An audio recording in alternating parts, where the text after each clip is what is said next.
e hoje eu vim falar de coisa boa. Eu quero te convidar para assistir esse que é o primeiro episódio do Abrafarma Talks. Eu vou receber aqui grandes nomes da saúde do Brasil para um bate-papo sobre as transformações promovidas pela Abrafarma e sobre o novo papel da farmácia na vida dos brasileiros. São 30 anos de história da Abrafarma, inovando no jeito de cuidar. E a gente vai te contar tudo. Eu sou a Mariana Godoy e a partir de agora nós estaremos juntos no Abrafarma Talks. Sejam todos muito bem-vindos ao mais novo canal de entrevistas sobre o varejo farmacêutico nacional. Vamos aqui entrevistar personalidades, empresários, formadores de opinião que fazem parte dos 30 anos da Abrafarma e do setor. Com certeza teremos aqui histórias e debates riquíssimos que vão mostrar a incrível transformação das farmácias ao longo do tempo e como elas estão atuando em favor da saúde de milhões de brasileiros. Nada melhor do que abrir essa série com Sérgio Mena Barreto, ele que é consultor, escritor e que desde o ano 2000 é o CEO da Abrafarma. Oi, Sérgio, tudo bem? E aí, Mariana, obrigado pelo convite. A Abrafarma representa as 26 maiores redes de farmácia do país, responde por 45% das vendas de medicamentos no país. Eu agradeço mais uma vez a presença do Sérgio e já vou fazer a minha primeira pergunta. Para mim também é uma honra participar desse projeto. Muito obrigada pelo convite.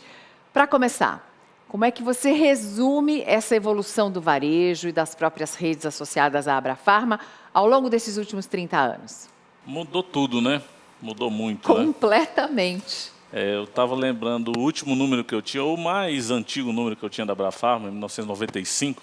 Nós éramos 800 lojas, faturávamos R$1 bilhão, fazíamos 100 e poucos milhões de atendimentos por ano.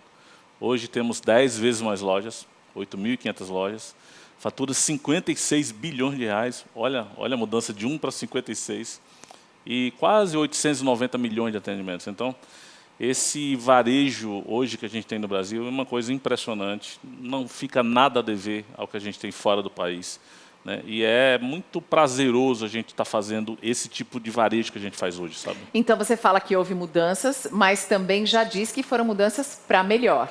Sem dúvida, sem dúvida. Grandes mudanças para melhor. Eu me lembro muito bem de quando eu era criança, eu tinha medo de entrar em farmácia. Era só para tomar injeção na nossa época. E acabei vindo trabalhar nesse negócio, mas a farmácia também mudou muito nesses 30 anos, né? E a Abrafarma, as redes associadas, têm um papel muito relevante nessa mudança. Olha, e você disse muito bem, os números são impressionantes, porque antigamente era uma farmácia em cada bairro, depois uma farmácia em cada quarteirão, agora no mesmo quarteirão você tem mais de uma em algumas cidades, em algumas regiões. Esses números impressionam. E com o aumento do número vem também um aumento de demanda, né? Quais foram as principais conquistas alcançadas nessa caminhada? Qual o papel da Abrafarma? O consumidor mudou também, né? Ou a consumidora. Você sabe que 70% das pessoas que vão na farmácia são mulheres, né? E 30% homens mandados pelas mulheres. Essa é a minha tese, uma tese infalível. Ou seja, 100% do poder de decisão é feminino. Os homens têm mais medo de alguma coisa do que as mulheres, né? Mais medo de ficar doentes. Então mudou essa consumidora e aí a farmácia mudou junto com ela e oferecendo novos serviços, novos produtos. Mas eu diria que 3 grandes conquistas da Abrafarma e da própria sociedade brasileira nesses anos, o genérico. Isso aí é incrível. O genérico, a gente teve uma participação enorme nessa criação ou na implantação do genérico, né? Numa reunião com o ministro José Serra, na Abrafarma, a gente definiu que ter uma estratégia de massificação para dar acesso às pessoas, Mariana. O medicamento era muito caro no Brasil, era quase um bem de luxo uns anos atrás. Segunda coisa que melhorou, foi muito impactante também para essa população, principalmente para a população mais carente, e sempre essa bandeira do acesso, ela vai aparecer muito na história da Abrafarma, né? É a criação da farmácia popular, por exemplo.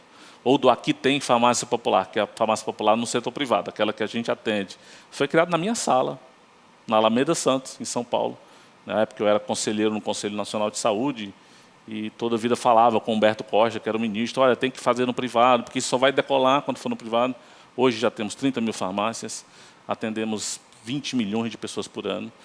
De novo, dá acesso às pessoas as mais carentes, né? E agora, mais recente, 2014, a gente criou um sistema de farmácia clínica. Ou seja, a farmácia hoje está fazendo muito mais do que fez nos primeiros 100 anos, né? Não é só 30 anos, não, né? Um farmacêutico que agora se volta para o consumidor, A gente está tendo vitórias incríveis, assim, 5 milhões de atendimentos por ano nessa área, né? E é uma área que começou agora, porque a gente conseguiu aprovar uma lei em 2014, está com pouquinho tempo aí, fazendo vacina, fazendo uma série de coisas. Então, a gente tem uma farmácia hoje que não fica nada a dever às melhores do mundo, né, aos melhores países. É um setor que é muito regulamentado e é um setor que exige muito dessa discussão também no ambiente político, né? A discussão dos genéricos ou mesmo até das criações das farmácias populares e, mais recentemente, a da possibilidade da aplicação de vacinas, de fazer pequenos exames na farmácia. Como é que é esse movimento e esse trabalho em Brasília? É duro, viu? É duro que a entidade é muito ética, muito séria, e a gente meio que ganha na raça, meio que convence, né? E às vezes eu estou lá numa reunião esperando um senador da vida, né? E fico parado e tem aqueles papeizinhos lá do Senado. Às vezes eu tenho uma epifania, sabe? De olhar, caramba, olha, uma defesa de tema que a gente vai fazer aqui pode impactar milhões de pessoas, pode impactar a vida, pode mudar a vida das pessoas, literalmente, né? Então, é muita conversa, sabe, Mariana? É muita visita, é muita reunião. E quando a gente tem consciência, né, o coração está cheio da verdade, da certeza, aí a gente acaba convencendo as pessoas disso, né? A defesa não é só do setor varejista, a defesa é da saúde do brasileiro, é do consumidor também, está tudo incluído. Eu acompanho a jornada de vocês, eu sei que vocês são muito atuantes. Onde é que a Abrafarma vai buscar a inspiração para propor as mudanças que são necessárias? A gente conhece muito do Brasil. A gente está em quase 1000 cidades, então a gente conhece muito do balcão. Eu mesmo fui uma pessoa que vim do varejo, né? Então eu tenho 30 e poucos anos nesse setor. E uma das coisas que eu fazia muito era estar no balcão da farmácia, acompanhando. Então, esse olhar para o consumidor, fazer pesquisa, isso é uma coisa que nos inspira e a gente sente a dor dele, né? Então, essa questão do acesso, do medicamento ainda tem 36% de impostos no Brasil, é um absurdo. Então, isso é uma inspiração constante. A outra veio do exterior. A gente vai muito ao exterior. Os últimos 20 anos, todos os anos, a gente foi visitar algum país com uma agenda muito específica, para ver o que se está fazendo melhor em outros países, né? Algum exemplo que você pode citar? China é impressionante. Tudo é integrado na China. China não tem mais dinheiro, China não tem nem cartão de crédito. E você tem uma telesaúde, você fala com o médico praticamente dentro da farmácia. 1 bilhão de chineses hoje estão em algum sistema para falar rapidamente com o médico e vai na farmácia, tudo muito integrado.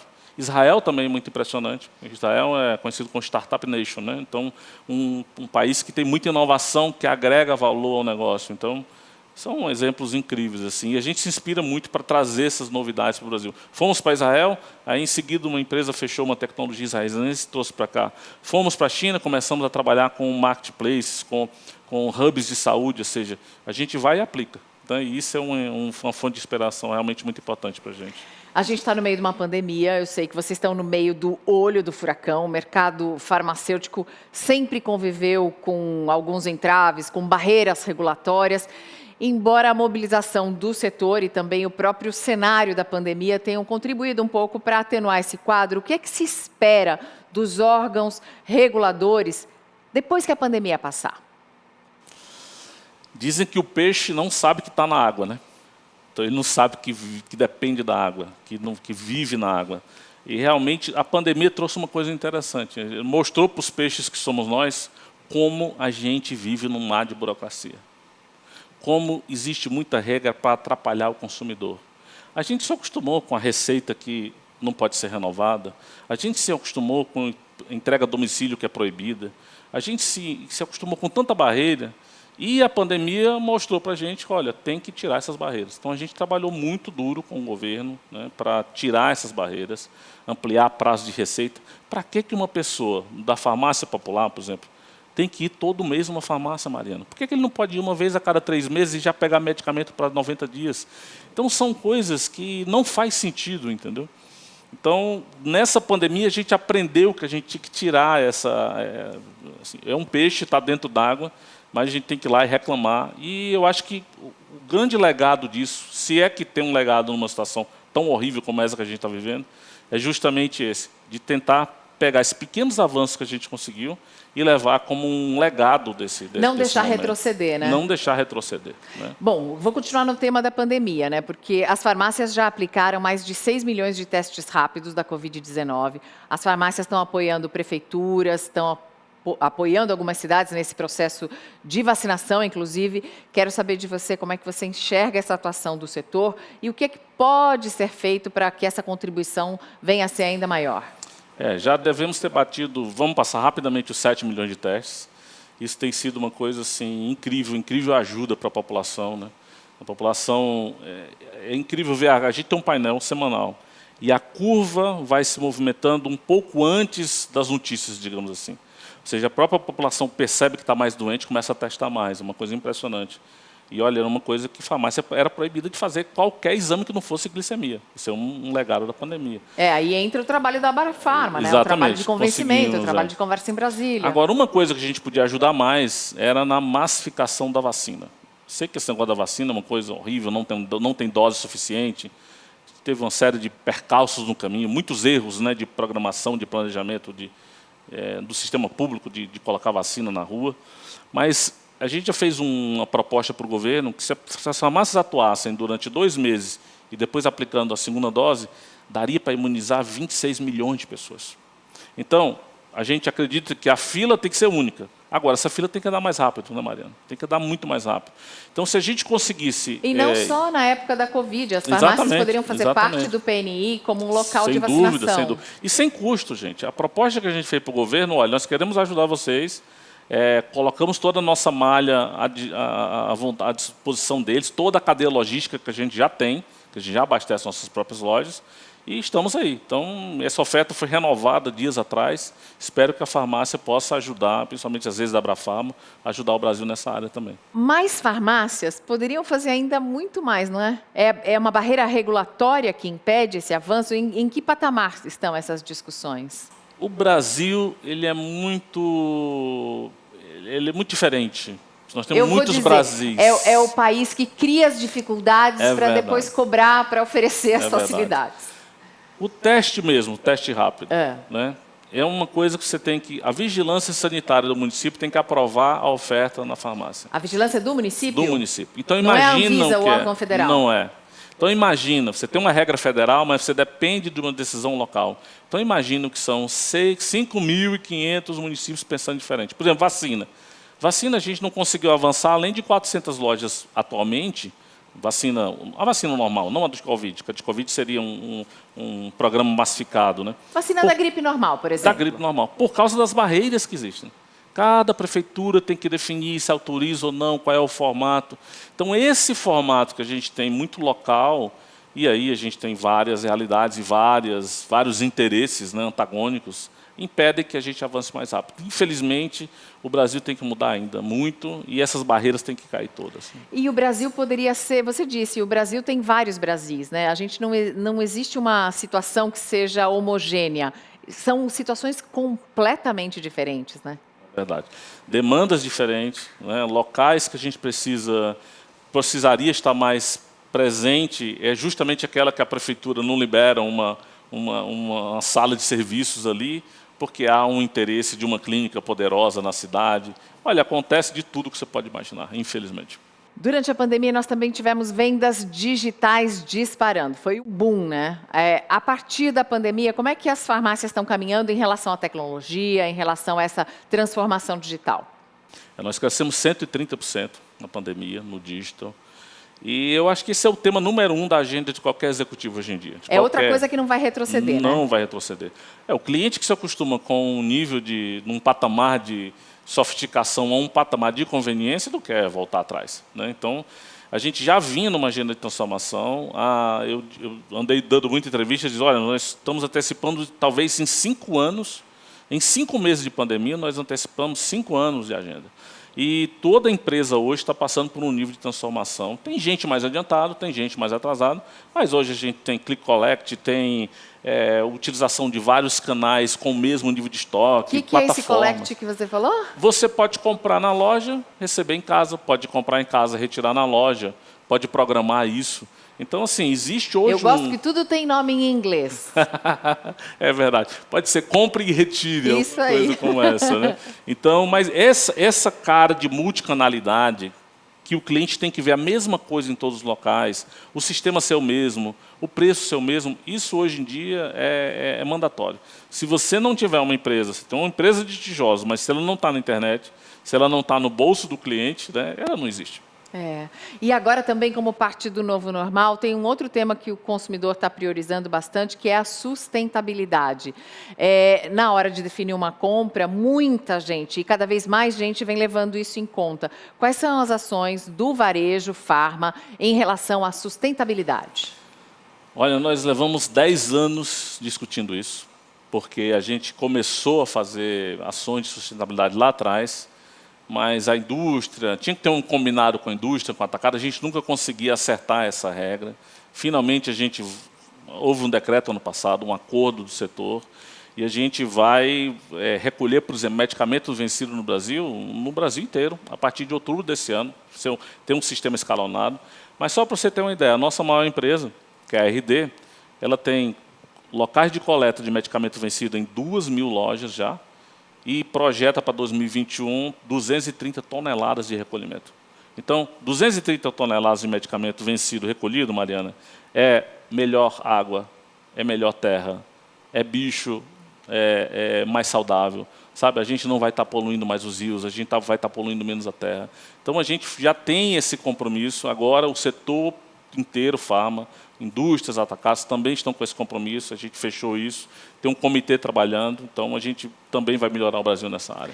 A gente acha que não, né? Mas todo mundo tem um remédio em casa que já venceu, e faz o que com aquilo? Não é só jogar no lixo, se você leva de volta, ele vai receber um tratamento adequado, e a gente não imagina que poderia poluir um rio, poderia poluir uma água, mas a gente está num país que nem tem saneamento básico para todo mundo ainda, né? Tem muito a ser feito, muito a caminhar.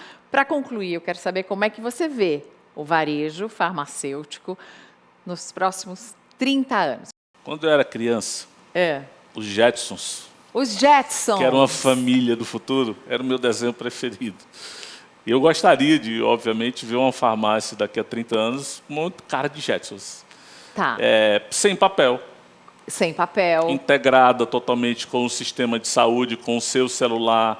Integrado ao sistema de saúde é o quê? Com todas as... O seu celular que vai atender, o seu relógio que vai atender a fazer... Com o meu plano de saúde e com o SUS também. Tá tudo. E está conectado com a farmácia. Que a farmácia possa fazer curadoria. Ou seja, a partir do seu perfil de consumidora, né, entregar propostas de valor, ou seja, produtos, propostas de suplementos, antes daquilo que você precisa. Né? Ou seja, que seja um negócio totalmente sem fricção. Eu acho que o mundo dos Jetsons era um mundo sem fricção, ou seja, tudo fácil, tudo funcional. Eu acho que a gente vai chegar lá, sim. Então, ele teria um quezinho, a farmácia do futuro teria um quezinho da farmácia de antigamente, quando a gente conhecia o farmacêutico, ele conhecia a gente, sabia o nosso nome. Muita tecnologia embarcada, high-tech, mas high-touch. Ou seja, muita tecnologia, mas sem perder o contato humano, né? Porque isso é o que faz toda a diferença. E com muita identificação entre um e outro, né? Porque depois que a gente escolhe uma farmácia para chamar de sua, a gente fideliza. É isso aí. Então, agora eu vou encerrar pedindo para o Sérgio deixar uma mensagem para todos os brasileiros. Nós temos muito orgulho da farmácia que a gente construiu, daquilo que a gente está deixando como um legado para as próximas gerações. E podem continuar com a gente, sabendo que a gente é movido pela saúde. Tudo que a gente vai fazer tem um cliente no meio, tem a saúde no meio, e a gente pretende fazer com que essa farmácia, que já é tão interessante, possa sim cada vez mais contribuir com a saúde de todos nós. Muito obrigada, Sérgio, pela entrevista. Muito obrigada a você pela companhia e que venham muitos outros Abrafarma Talks. No próximo episódio teremos Alberto Serrentino, que é fundador da Varese Retail, e o Eduardo Terra, que é presidente da Sociedade Brasileira de Varejo e Consumo. Eu quero lembrar vocês para ativar o sininho do canal, depois de fazer a inscrição, tá? Ativa ali o sininho e você vai saber quando o Abrafarma Talks estiver no ar. Obrigada, até a próxima.